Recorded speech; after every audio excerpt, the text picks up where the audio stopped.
What is going on, everybody? Welcome back to the Mason Performance YouTube channel, where we talk about all things personal development, personal growth, and productivity. Today we're going to be talking about efficiency, and with that comes productivity. And I could talk about this topic specifically for hours, because this process has helped me double and triple my output as an entrepreneur, as a young businessman, but also as a human being.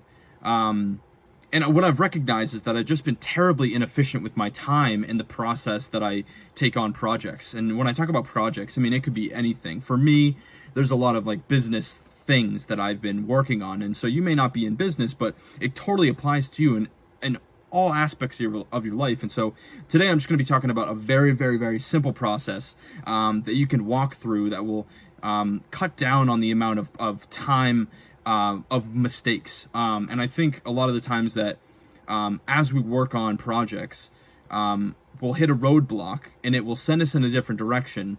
And it'll take us off course from what we're actually trying to achieve. And what I've noticed for me, for myself, is that all of these mistakes toppled on top of each other, they just slow down my progress. And I'm so sick of it. I was so sick of going step by step, and then when I would come to step 4, I just hit a roadblock, and it totally halts all progress that I've been trying to make. And so the very, very simple process that I'm going to be talking about today is called reverse engineering.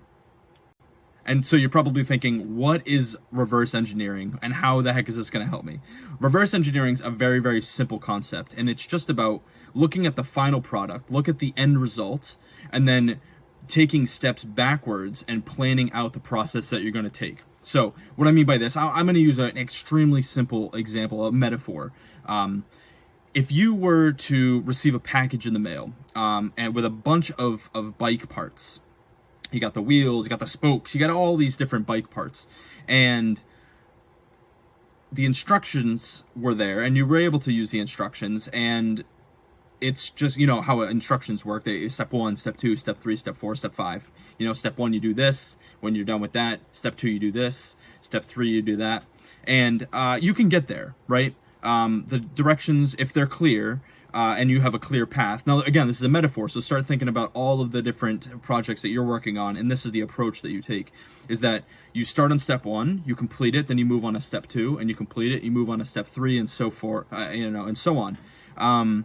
But there's going to be a time where you get to step 8, and it's just confusing. You can't quite find the part, or it's unclear, the directions were unclear, or, maybe you messed up on step 7, so it kind of messed up step 8, right? So there's a bunch of different things that can happen along this process. And what I'm here to tell you is that if you were to go about it that way, if you were to just follow the directions, step 1, step 2, step 3, step 4, you will finish the project at step 30,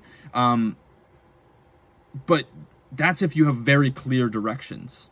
Sometimes in life, right, again, it's a metaphor, but sometimes we're going to get a box in the mail with a whole bunch of bike parts with no directions. And what happens then?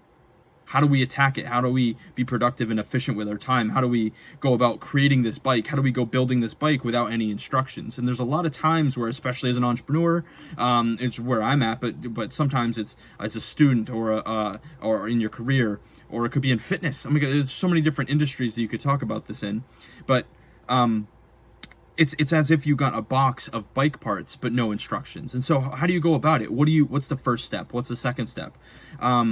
And it's really difficult to just take a box of almost seemingly random bike parts and create what it is, a functional bike. And so the process of reverse engineering is having the whole bike put together first, right? And thinking about, it's kind of hard to think about when using this metaphor, but think about having a bike fully constructed in front of you.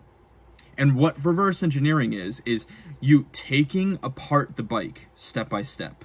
So starting with the finished product and then going back to step 30, taking that piece out, going back to step 29, taking that piece out, and then all the way from 3, 2, 1. So what I mean by that is you look at the final product, you look at what's the end result, and then you break it down into all of the steps leading to it.